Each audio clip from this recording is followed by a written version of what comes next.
Indonesia merdeka sejak tahun 1945 setelah dijajah oleh 6 negara yang menguras bukan hanya hasil bumi tetapi juga tenaga pribumi.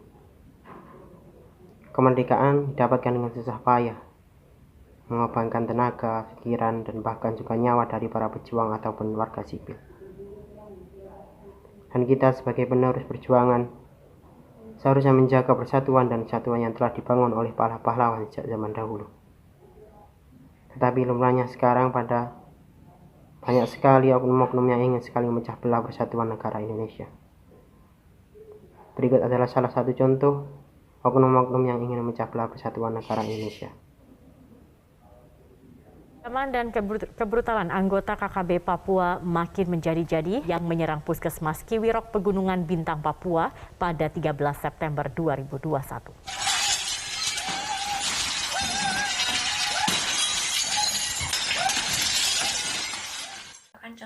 Salah satu contoh aksi tindakan kekejaman orang yang tidak beriman.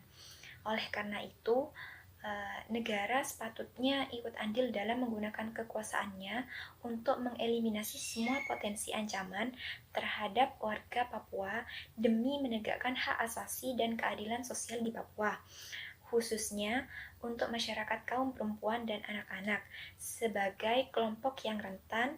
Hal ini harus mendapatkan perlindungan dan pemenuhan hak untuk bisa hidup dengan aman, bebas dari segala kekerasan, bahkan terbebas dari ancaman yang sampai merenggut nyawa seseorang. Secara formal, wawasan Nusantara dipahami dan dimengerti sebagai cara pandang bangsa Indonesia tentang diri dan lingkungan keberadaannya dalam memanfaatkan kondisi dan konstelasi geografi dengan menciptakan tanggung jawab dan motivasi atau dorongan bagi seluruh bangsa Indonesia untuk mencapai tujuan nasional.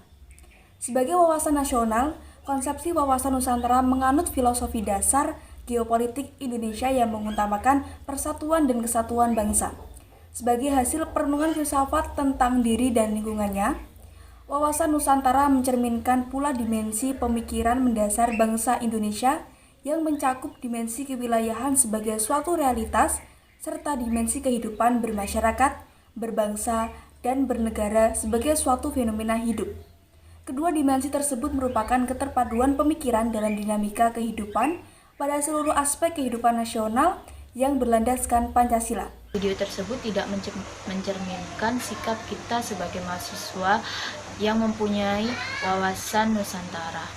Mengapa demikian? Karena ketika kita mempunyai wawasan Nusantara, maka kita akan saling menghargai satu sama lain. Seperti semboyan bangsa Indonesia sendiri, yaitu Bhinneka Tunggal Ika. Berbeda-beda tetapi tetap satu. Persatuan dan kesatuan sangat penting bagi bangsa Indonesia, sebab bangsa Indonesia merupakan bangsa yang beragam suku, beragam adat, beragam budaya, beragam bahasa, dan beragam agama.